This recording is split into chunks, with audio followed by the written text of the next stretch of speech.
ഇതെന്തോന്നു? Hello, നമസ്കാരം. ഒരു സന്തോഷ വാർത്ത ആദ്യമേ അറിയിക്കാം. ഞാൻ ഉന്നയിച്ച വിഷയത്തിന് ഒരു ചെറിയ പ്രയോജനമെങ്കിലും, അതായത് വലിയ പ്രയോജനമൊന്നുമല്ല, പക്ഷേ ഒരു ചെറിയ പ്രയോജനം, ഒരു പക്ഷേ ഒരു വലിയ പ്ലാറ്റ്ഫോമിൻ്റെ ഭാഗത്തു നിന്ന്, ഡിസ്നി ഹോട്ട്സ്റ്റാർ പോലത്തെ ഒരു പ്ലാറ്റ്ഫോം, ഏഷ്യാനെറ്റ് പോലത്തെ ഒരു പ്ലാറ്റ്ഫോമിൻ്റെ ഭാഗത്തേക്ക് നമ്മൾ പറഞ്ഞ വിഷയങ്ങൾ, ആ വിഷയത്തിനകത്ത് എനിക്ക് ഒരു ചെറിയ ഒരു സന്തോഷം ഞാൻ നിങ്ങളോട് പങ്കുവയ്ക്കാൻ ആഗ്രഹിക്കുകയാണ്. ഡിസ്നി ഹോട്ട്സ്റ്റാറിൻ്റെ തലപ്പത്ത് നിന്ന് തന്നെ ഇതിൻ്റെ കാര്യങ്ങൾ ചർച്ചയായിട്ടുണ്ട്. ഈ വിഷയവുമായി ബന്ധപ്പെട്ട് അവർ ഒരു അന്വേഷണ കമ്മീഷനെ വെക്കാൻ തയ്യാറായിട്ടുണ്ടെന്ന് പറഞ്ഞു. അതുകൊണ്ട് തന്നെ ഇൻറ്റേണലായിട്ട് ഈ വിഷയത്തിന്, കാരണം ഇൻറ്റേണലായിട്ട് തന്നെ അവർക്കറിയാം ഇത്തരം വിഷയങ്ങളിൽ ഇൻറ്റേണലായിട്ട് കുറേ നെഗറ്റീവ്സുകൾ അവർക്ക് വന്നിട്ടുണ്ട്, പരാതികൾ അവർക്ക് വന്നിട്ടുണ്ട് എന്ന് അവർ പറയുകയും അതുമായി ബന്ധപ്പെട്ട് ഒരു അന്വേഷണം വെക്കാൻ തയ്യാറാവുകയും ഈ ആരോപണ വിധേയരായിട്ടുള്ള ആൾക്കാർക്കെതിരെ ഒരു അന്വേഷണം ചാനലിൻ്റെ ഭാഗത്തു നിന്ന് ഉണ്ടാകും എന്നൊരറിയിപ്പ് എനിക്ക് ലഭിച്ചിട്ടുണ്ട്. ഞാൻ നിങ്ങളോട് വളരെ സന്തോഷത്തോടു കൂടിയും അഭിമാനത്തോടെയും പങ്കുവയ്ക്കുകയാണ്. കാരണം ഇത്തരം കോർപ്പറേറ്റ് സ്ഥാപനങ്ങൾക്കിടയിൽ പൊതുവെ ഒരു സാധാരണക്കാരൻ ഒരു വിഷയം ഉന്നയിച്ചാൽ അത് ഒരിക്കലും ഉണ്ടാവേണ്ടതല്ല. അതിനൊരു പ്രധാന കാരണമെന്ന് പറയുന്നത് പ്രിയപ്പെട്ട സുഹൃത്തുക്കളെ, നിങ്ങൾ എനിക്ക് നൽകിയ പിന്തുണയാണ്. ആ പിന്തുണയ്ക്കുള്ള സ്നേഹവും നന്ദിയും ഞാൻ ഈ വിഷയത്തിൽ അറിയിക്കുന്നു. ഇനി നമ്മൾ ഈ വിഷയത്തിൽ മുന്നോട്ട് പോകേണ്ട ഒരു സാഹചര്യത്തിൽ, അതായത് നാളെയാണോ ശനിയാഴ്ചത്തെ ദിവസത്തെ എപ്പിസോഡിൽ ഞാൻ അറിഞ്ഞൊരു കാര്യമാണ്, സിബിനെ നെഗറ്റീവാക്കി ചിത്രീകരിക്കാൻ വേണ്ടി ഒരു ശ്രമം ഇപ്പോൾ നടക്കുന്നുണ്ട്. അതായത് സിബിൻ പുറത്തു പോയത് കഴിഞ്ഞ സീസണിൽ ഹനാനൊക്കെ പോയതുപോലെ തന്നെ മാനസിക പ്രശ്നം കൊണ്ടാണെന്ന് വരുത്തി തീർക്കാൻ അവരുടെ ഭാഗത്തു നിന്നൊരു ശ്രമം നടക്കുന്നുണ്ട്. കാര്യം സിബിനെ അവർ വിളിച്ച് പ്രഷർ ചെയ്ത് ഏത് വിധേനയും ലാലേട്ടൻ്റെ മുന്നിൽ കൊണ്ടുവന്ന് ഇങ്ങനൊന്നും നടന്നിട്ടില്ല എന്ന് വരുത്തി തീർക്കാൻ ഒരു ശ്രമം നടന്നു. സിബിൻ അത് നിരസിച്ചു. അഭിമാനപൂർവ്വം തന്നെ അവൻ നിന്നു. അക്കാര്യത്തിൽ അവൻ്റെ അച്ഛന് ബൈപ്പാസ് സർജറിയുമായി ബന്ധപ്പെട്ടിട്ടുള്ള തിരക്ക് കാരണം പല വിഷയം അതായത് അവനൊരു കുടുംബസ്നേഹമുണ്ടല്ലോ, ഈ ഫാമിലിയോടുള്ള ഒരു സ്നേഹം കാരണം ഇങ്ങനൊരു സാഹചര്യത്തിൽ കൂടുതൽ വിഷയങ്ങളുണ്ടാക്കി അവൻ്റെ അച്ഛനെയും അമ്മയും ബുദ്ധിമുട്ടിക്കണ്ട എന്ന് പറഞ്ഞിട്ടാണ് സിബിൻ ഈ വിഷയവുമായി ബന്ധപ്പെട്ട് മുന്നോട്ട് വരാഞ്ഞത്. അപ്പോൾ ഈ ഒരു കാര്യം ഞാൻ സ്നേഹത്തോടെ, ഇതിനെല്ലാം പ്രേക്ഷകരുടെ ഒരു വലിയ പിന്തുണയാണ്. അതായത് ഈ നമ്മുടെ ഷോയുടെ പിന്നിൽ നിന്നുകൊണ്ട് ഷോയിലേക്ക് വരാൻ ആഗ്രഹിക്കുന്ന അർഹതപ്പെട്ട കുട്ടികളിൽ ചിലരെയെങ്കിലും ഇവരുടെ ചില ഇത്തരം സമീപനങ്ങൾ കാരണം അർഹതയുള്ള കുട്ടികൾക്ക് ഇത്തരം ഷോകളിലേക്ക് വരാൻ തടസ്സം നിൽക്കുന്ന ഒരു കാര്യം നമ്മൾ ചൂണ്ടിക്കാണിച്ചപ്പോൾ വലിയ സ്ത്രീപക്ഷവാദികളും വലിയ പുരോഗമനവാദികളും എന്ന് പറഞ്ഞു കപടത നടിച്ച് ബിഗ് ബോസിനുള്ളിൽ വന്നിരുന്ന് വലിയ ഡയലോഗ് അടിച്ച എല്ലാ എണ്ണവും സ്വയം ഭയം കാരണം, കാര്യം എൻ്റെ തലയിലാണോ ഈ പൂട കിടക്കുന്നത് എന്നുള്ള കോഴിയെ കട്ടവൻ്റെ ഭയം കാരണം വെപ്രാളം കാണിച്ച് പെരുമാറുന്ന അവസ്ഥയാണ് നിങ്ങൾ കണ്ടതും. രണ്ടാമത്തെ പ്രധാനപ്പെട്ട കാര്യം നിങ്ങൾ ആലോചിക്കണം, 2 പെൺകുട്ടികൾ വളരെ പരസ്യമായി സധൈര്യത്തോടു കൂടി വന്ന് തങ്ങൾക്ക് നേരിടേണ്ടി വന്ന അനുഭവങ്ങൾ പരസ്യമായി പറയാൻ കഴിഞ്ഞു എന്നതും അവരോടുള്ള സ്നേഹവും നന്ദിയും ഞാൻ ഈ ഒരു അവസരത്തിൽ അറിയിക്കുകയാണ്. അല്ലാതെ തന്നെ എന്നോടും എൻ്റെ സുഹൃത്തുക്കളോടും, എനിക്ക് വേണ്ടപ്പെട്ട എൻ്റെ സുഹൃത്തുക്കളോടും പേഴ്സണലി മെസ്സേജ് അയച്ചും ചേട്ടൻ പറഞ്ഞത് സത്യമാണ്, ഞാനും അനുഭവസ്ഥയാണ് എന്ന് പറഞ്ഞ് എൻ്റെ അടുത്തേക്ക് വരികയും എൻ്റെ സുഹൃത്തുക്കൾക്ക് മെസ്സേജ് അയച്ച് അഖിലേട്ടനോടൊരു നന്ദി പറയൂ എന്ന് പറഞ്ഞ് അയച്ച പ്രിയപ്പെട്ട സുഹൃത്തുക്കളെ, നിങ്ങൾക്കെല്ലാവർക്കും 1000 സ്നേഹം ഞാൻ ഈ ഒരു അവസരത്തിൽ അറിയിക്കുകയാണ്. നാളെയിൽ നമുക്കിതിനെതിരെ ഒരു അന്വേഷണം നടക്കുന്ന സാഹചര്യത്തിൽ ചാനലിനുള്ളിൽ ഈ ആരോപണം നേരിടേണ്ടി വരുന്ന ആൾക്കാർക്കെതിരെ ഒരു വിഷയം വരികയും അവർ ഇങ്ങനെ നമ്മൾ അവിടെ ചെന്നത് പറയണമെന്ന് പറഞ്ഞാൽ സധൈര്യം നിങ്ങൾ പോയി പറയണമെന്നും ഞാൻ ഈ ഒരു അവസരത്തിൽ പറയുന്നു. ഈ വിഷയം നിങ്ങൾ ആലോചിക്കണം.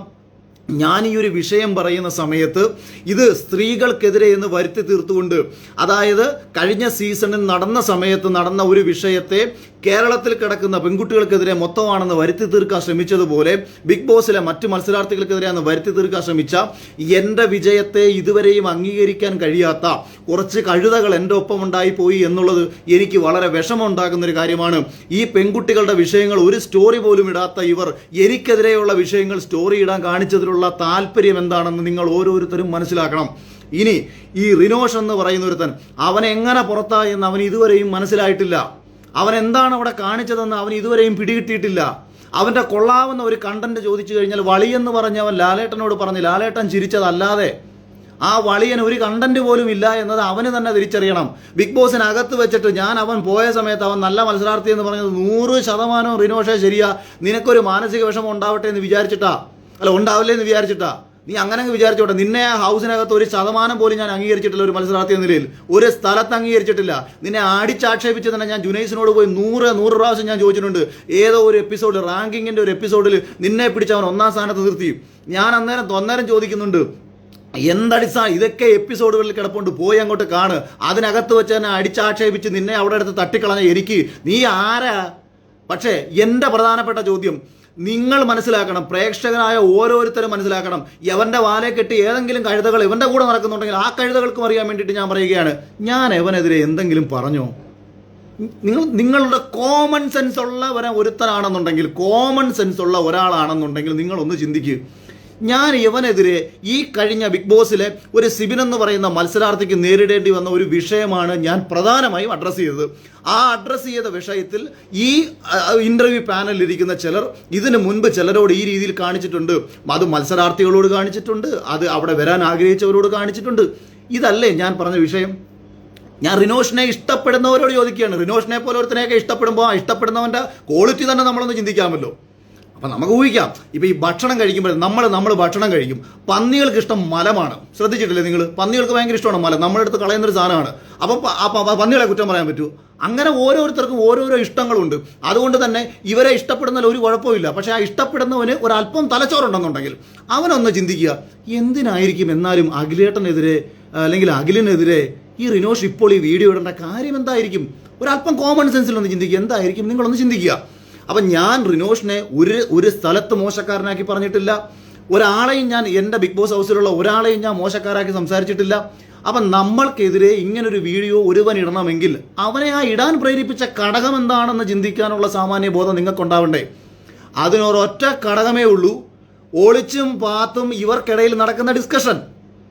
ആരൊക്കെയാണോ ഈ വിഷയത്തിൽ പൊള്ളി, ആരൊക്കെയാണോ ഇവന് പോയി സപ്പോർട്ട് ചെയ്തേക്കുന്ന ബിഗ് ബോസിലെ 2 മത്സരാർത്ഥികളില്ലേ, ആ മത്സരാർത്ഥികൾ ഇന്ന് എന്നെ കുറച്ചു മുമ്പ് വിഷ്ണു വിളിച്ചിട്ടുണ്ടായിരുന്നു. വിഷ്ണു വിളിച്ച സമയത്ത് വിഷ്ണു പറഞ്ഞത്, ഞാൻ എന്തോ സപ്പോർട്ട് ചെയ്തൊരു സ്റ്റോറി ഇട്ടപ്പോഴത്തേക്ക് എന്നെ തിരുവനന്തപുരത്തുനിന്ന് ഒരാൾ വിളിച്ചിട്ട് വിഷ്ണുവിനെ തെരുവിളിക്കുക, എന്നെ എന്തിനാ സപ്പോർട്ട് ചെയ്തെന്ന് ചോദിച്ചിട്ട്. നമ്മുടെ സെറീന എനിക്ക് കമന്റ് ഇട്ടെന്ന് പറഞ്ഞ് സെറീനെ വിളിച്ച് തെരുവിളിക്കുക. എന്നിട്ട് സെറീനയുടെ പേജിൻ്റെ അടിയിൽ കുറേ ആൾക്കാരെ കൊണ്ട് അവളെ തെരുവിളിക്കുക. അല്ലെങ്കിൽ ഇങ്ങനെ ഓരോ സ്ത്രീകളുടെ പേജിൻ്റെ അടിയിൽ പോയിട്ട് അവരെ തെരുവിളിപ്പിക്കുക. അപ്പം ഇത് മനഃപൂർവ്വം ചെയ്തിട്ട്, കാരണം എന്താ പറയുക, കട്ട് തിന്നിട്ടുള്ളവൻ കുടുങ്ങുമെന്നുള്ളൊരു ഭയമുണ്ട്. ഞാൻ റിനോഷിനെ അല്ല കേട്ടോ, അക്കാര്യത്തിൽ ഞാൻ റിനോഷിനെ ഒന്നുമല്ല പറഞ്ഞത്. അത് ഭയമുള്ള ആൾക്കാരുണ്ട്, ആ ആൾക്കാരാണ് ഇതിൻ്റെ പിന്നിൽ. പിന്നെ ഇവനിത് പറയേണ്ട ഒരു കാര്യമില്ലാത്തൊരു സാഹചര്യത്തിലാണ് ഇവൻ എനിക്കെതിരെ പൊക്കി പിടിച്ചുകൊണ്ടൊരു വീഡിയോ കൊണ്ടുവരുന്നത്. അതുകൊണ്ട് മാത്രമാണ് ഇവനെ പോലുള്ള ഒരുത്തിനും മറുപടി കൊടുക്കേണ്ട ഒരു സാഹചര്യം ഉണ്ടായത്. പിന്നെ ഞാൻ വിചാരിച്ചു ഇവനെയൊക്കെ ജനം മറന്നു. എൻ്റെ അടുത്ത് പലരും പറഞ്ഞു, അളിയാ വീഡിയോ ഇട്ട് 10 റീച്ച് കിട്ടുന്നെങ്കിൽ കിട്ടിക്കോട്ടെ, അവൻ ജീവിച്ചിരിപ്പുണ്ടെന്നെങ്കിലും 10 പേർ അറിയട്ടെ, അല്ലെങ്കിൽ കാര്യം, എന്തെങ്കിലും വർക്കുണ്ടോ, എന്തെങ്കിലും കാര്യങ്ങളുണ്ടോ, ഒരു മണ്ണാങ്കട്ടയും ഇല്ലാതെ വെറുതെ കുത്തിയിരിക്കുന്ന ഒരുത്തനെ അളിയനെതിരെ പറഞ്ഞിട്ട് അവൻ കഴിഞ്ഞ സീസണിൽ ഉണ്ടായിരുന്നെങ്കിലും 10 പേർ അറിയുന്നെങ്കിൽ അറിഞ്ഞോട്ടെ എന്ന് ഞാനും വിചാരിച്ചു. ഞാൻ ഇന്ന് രാവിലെ ജുനൈസിനോട് സംസാരിച്ചു. ഞാൻ ജുനൈസിനോട് പറഞ്ഞു, ജുനൈസെ, കഴിഞ്ഞ സീസണിൽ നിന്നെ ശിഖണ്ഡിയാക്കി വെച്ച് ഈ റിനോഷ് അവിടെ നിന്ന് കളിക്കുമായിരുന്നു. കാരണം ഈ റിനോഷിനോട് എന്നോട് മുഖത്ത് നോക്കി വന്ന് സംസാരിക്കാൻ പേടിയാണ്. അവൻ എന്നോടൊരു കാര്യങ്ങൾ മുഖത്ത് നോക്കി വന്ന് സംസാരിക്കത്തില്ല. പകരം എന്ത് ചെയ്യും, ഈ ജുനൈസിനെ എരികേറ്റി വിടും. ജുനൈസ് എരികേറി വന്നിട്ട് നേരെ വരും എൻ്റെ അടുത്തേക്ക്. എന്നിട്ട് ഈ ജുനൈസ് ഈ റിനോഷിന് പറയാനുള്ള കാര്യങ്ങൾ മൊത്തം എനിക്കെതിരെ പറയും. അങ്ങനെ ഞാനൊരിക്കൽ ജുനൈസിനോട് ചോദിച്ചു, നീ എന്തിനാടാ വല്ലവരെയും മുന്നിൽ പോയി ശിഖണ്ഡിയാവുന്നത്? നിന്നെ മുൻനിർത്തിയാണ് ഇവർ കളിക്കുന്നത് എന്ന് പറഞ്ഞു. അതിനുശേഷം ഇപ്പം നടന്നുകൊണ്ടിരിക്കുന്ന പണി എന്ന് പറഞ്ഞാൽ റിനോഷിനെ ശിഖണ്ഡിയാക്കിയിട്ട് ഇതിൻ്റെ പിന്നിൽ നിന്ന് മറ്റു ചിലർ കളിക്കുക. റിനോഷെ, നീ എന്തിനാടാ ശിഖണ്ഡിയാവാൻ പോകുന്നത്? ഞാൻ നിന്നോട് പറഞ്ഞോ? ഞാൻ നിന്റെ തലച്ചോറുണ്ടെന്നുണ്ടെങ്കിൽ നീ വീണ്ടും ഒന്ന് ചിന്തിക്കുക. നീ എന്തിനാണ് ഇതിന് ഈ പണിക്ക് വന്നത്? നീ ആരെ ന്യായീകരിക്കാനാണ് ഈ പണിക്ക് വന്നത്? നീ അടിസ്ഥാനപരമായിട്ട് നീ ഇവിടെ പെൺകുട്ടികൾ 2 പേര് ഇത്രയും ഗൗരവകരമായൊരു വിഷയം ഉന്നയിച്ചു, നീ അവരെ സപ്പോർട്ട് ചെയ്തൊരു സ്റ്റോറി ഇട്ടോ? നീ ഒന്ന് സ്വയം ചിന്തിക്കുക. നീ ഈ പ്രേക്ഷകരെ മൊത്തം കോമാളിയാക്കി, ഈ ബിഗ് ബോസിൻ്റെ പ്രേക്ഷകരെ മൊത്തം നീ കോമാളിയാക്കി മാറ്റിയതല്ലേ? ഇത്രയും ഗൗരവകരമായ വിഷയം പ്രേക്ഷകർ ഉന്നയിച്ച വിഷയമല്ലേ? ഞാനാണോ ഈ വിഷയം ഉന്നയിച്ചത്? കഴിഞ്ഞ കുറച്ച് നാളുകളായിട്ട് പ്രേക്ഷകർക്കിടയിൽ ഉരുണ്ട് കയറിയ വലിയൊരു അമർഷം, അത് ഞാനൊന്ന് അഡ്രസ്സ് ചെയ്ത് സംസാരിക്കുകയല്ലേ ചെയ്തത്. അപ്പോൾ ഇങ്ങനൊരു വീഡിയോ ആണോ നീ ഇടേണ്ടത്? നിനക്കൊരു അല്പം ബോധമുള്ള ഒരുത്തനാണെന്നാണ് ഞാൻ വിചാരിച്ചത്. അപ്പം നീ ചെയ്തത് എന്താ? നീ എനിക്കെതിരെ വന്ന് നിന്ന് സംസാരിച്ച് നിനക്ക് കുറച്ച് ശ്രദ്ധ കിട്ടുന്നെങ്കിൽ കിട്ടിക്കോട്ടെന്ന് വിചാരിച്ചു. അപ്പോൾ ആ ഊളത്തരത്തിന് ഇനി പോകരുത്. ഇനി 2, ഞാൻ ഹൗസിൽ നിന്ന് പുറത്തു പോയി. ഞാൻ പോകുന്നത് നിൻ്റെ അടുത്ത് നിനക്കറിയാവുന്ന കാര്യമാണ്, എന്നാലും പറയാം. 11 കിലോ ഭാരം കുറഞ്ഞ ഞാൻ, പനി പിടിച്ച് കിടന്നിട്ട് പോലും എന്നെ ഹോസ്പിറ്റലിൽ വിടാത്തവർ, എനിക്ക് ക്യാൻസർ ആണെന്നോ മറ്റോ ഉണ്ട് എന്ന്, അല്ലെങ്കിൽ അത്രയും ബ്ലീഡിംഗ് ഉള്ളൊരു സാഹചര്യത്തിൽ, അത്രയും സാഹചര്യത്തിൽ അവരെന്നെ കൊണ്ടുപോകുന്നു. 24 മണിക്കൂർ പോലും ഞാൻ ബിഗ് ബോസ് ഹൗസ് വിട്ട് മാറി നിന്നിട്ടുമില്ല. ഒരു ദിവസം ഉച്ചയ്ക്ക് ശേഷം എന്നെ കൊണ്ടുപോകുന്നു, പിറ്റേ ദിവസം 11-11:30 ആയപ്പോഴത്തേക്ക് എന്നെ തിരിച്ചു കൊണ്ടുവരുന്നു. ഇതാണ് ഞാൻ ഹൗസിൽ നിന്ന് മാറി നിന്നത്. ഞാൻ പുറത്തു പോയ സമയത്ത് എൻ്റെ കൂടെ വന്ന ആളെ പറഞ്ഞു വിട്ടെന്ന് നിനക്ക് തെളിയിക്കാൻ പറ്റുമോ? ആ ഒരു കാരണം പറഞ്ഞിട്ടാണെന്ന് തെളിയിച്ചു കഴിഞ്ഞാൽ നീ പറയുന്നത് ഞാൻ ചെയ്തു തരാം. അങ്ങനെ ഒരു സംഭവമില്ല എന്ന് മാത്രവുമല്ല, കഴിഞ്ഞ സീസണിൽ ഒരാളെ ലൈംഗിക ആരോപണത്തിൻ്റെ പേരിൽ അവിടെ നിന്ന് പുറത്താക്കിയിട്ടുണ്ട്. കഴിഞ്ഞ സീസണിൽ ഒരാളെ ലൈംഗിക ആരോപണത്തിൻ്റെ പേരിൽ അവിടെ നിന്ന് പുറത്താക്കിയിട്ടുണ്ട്. ആ വ്യക്തിയുമായിട്ട് ബന്ധമുള്ള മറ്റു ചിലരെയും അവർ ആ സമയത്ത് ഷോയിൽ നിന്ന് മാറ്റി നിർത്തിയിട്ടുണ്ട്. അത് ആ ചെറുപ്പക്കാർ അവരാരും തന്നെ യാതൊരു തെറ്റോ ചെയ്തിട്ടോ ഒന്നുമല്ല. ലൈംഗിക ആരോപണത്തിൻ്റെ പേരിൽ ഒരാളെ പറഞ്ഞു വിട്ടപ്പോൾ ആ പറഞ്ഞു വിട്ട ആളുമായി ബന്ധപ്പെട്ട് അല്ലെങ്കിൽ അവരിലൂടെ അവിടെ ജോലിക്ക് വന്നേക്കുന്ന ചില ആൾക്കാരെ ആ സമയത്ത് മാറ്റി നിർത്തിയിട്ടുണ്ട്. അതുകൊണ്ട് നീ വെറുതെ ഈ ജുനൈസും മറ്റുള്ളവരും പറയുന്ന കേട്ട് വിവരക്കേട് പറയല്ലേ. ഞാൻ ആരോപണം ഉന്നയിച്ച വ്യക്തിയും ജുനൈസും തമ്മിൽ ഒരു ഫ്ലാറ്റ് അപ്പാർട്ട്മെന്റിൽ ബിഗ് ബോസിൽ വരുന്നതിന് മുന്നേ താമസിക്കുന്ന ആളാണോ? നീ പറ, ആണോ അല്ലയോ? ആണോ? ആണ്. ഞാൻ ആർക്കെതിരെയാണോ ആരോപണം ഉന്നയിച്ചത് അയാളും ജുനൈസും ഒരു ഫ്ലാറ്റ് അപ്പാർട്ട്മെന്റിൽ താമസിക്കുന്ന ആളായിരുന്നു. അവർ തമ്മിൽ നല്ല ആത്മബന്ധം ഉണ്ടായിരുന്നു. ബിഗ് ബോസ് ഹൗസ് കഴിഞ്ഞതിന് ശേഷം നീയും ജുനൈസും തമ്മിൽ ഒരുമിച്ച് ആണ് എന്നുള്ള കാര്യം ആർക്കാണ് അറിഞ്ഞുകൂടാത്തത്? അപ്പം ജുനൈസിന് പറയാൻ പറ്റത്തില്ല. കാര്യം ജുനൈസിന് പറഞ്ഞു കഴിഞ്ഞാൽ ജുനൈസും അയാളും തമ്മിലുള്ള ഡയറക്റ്റ് ബന്ധം ഞാൻ വിളിച്ചു പറയും. അയാളും ജുനൈസും തമ്മിലുള്ള ഡയറക്റ്റ് ബന്ധം ഞാൻ പറയാതിരിക്കാൻ വേണ്ടിയിട്ട് ജുനൈസിൽ നിന്ന് കിട്ടിയ ഇൻഫർമേഷൻ വെച്ചിട്ട് നീ വെച്ച് കത്തിക്കുക. നീ സ്വയം കത്തി തീരും. അതാണ് നിനക്ക് സംഭവിക്കാൻ പോകുന്നത്. മെഴുകുതിരി ആവി മാറരുത്. മെഴുകുതിരിയായിട്ട് മാറിക്കൊണ്ടിരിക്കുന്ന പരിപാടി ചെയ്യാൻ നിൽക്കരുത്. അതുകൊണ്ട് പിന്നെ കഴിഞ്ഞ സീസണിൽ പിന്നെ നീ മറ്റൊരു കാര്യം പറഞ്ഞു. എന്നെയും ജുനൈസിനെയും കൂടെ ഓഡിഷനിലേക്കല്ല മറ്റേ ബിഗ് ബോസ് ഹൗസിനകത്ത് കൺഫഷൻ റൂമിൽ വിളിച്ചുകൊണ്ട് പോയ സമയത്ത് ഞങ്ങളെ അവിടെ നിർത്താൻ വേണ്ടി ശ്രമിച്ചു. ജുനൈസിനെ എന്നെയും അതിനകത്ത് ഫേവർ ചെയ്തു.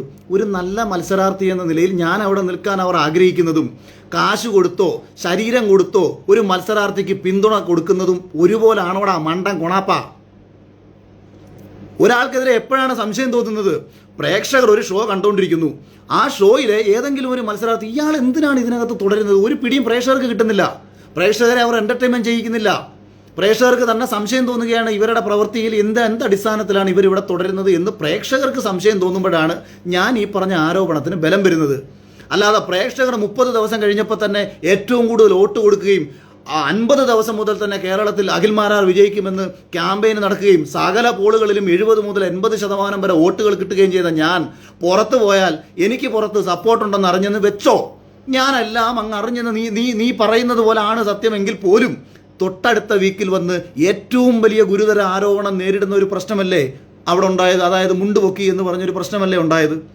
അതിന് ആ കോടതി ടാസ്കിൽ നിന്നെ എങ്ങാനും ആരെങ്കിലും കണ്ടോ? കോടതി ടാസ്കിൽ ഞാൻ ഒറ്റയ്ക്ക് നിന്ന് പെർഫോം ചെയ്തത് ബിഗ് ബോസിലെ എൻ്റയർ സീസണിലെ ഏറ്റവും മികച്ച എപ്പിസോഡാണെന്ന് ഞാനല്ലല്ലോ, പ്രേക്ഷകരല്ലേ പറഞ്ഞത്. ഞാൻ എൻ്റേതായ രീതിയിലല്ലല്ലോ പറഞ്ഞത്. പ്രേക്ഷകരുടെ അഭിപ്രായമേ ഞാൻ ഇവിടെ പറയുന്നുള്ളൂ.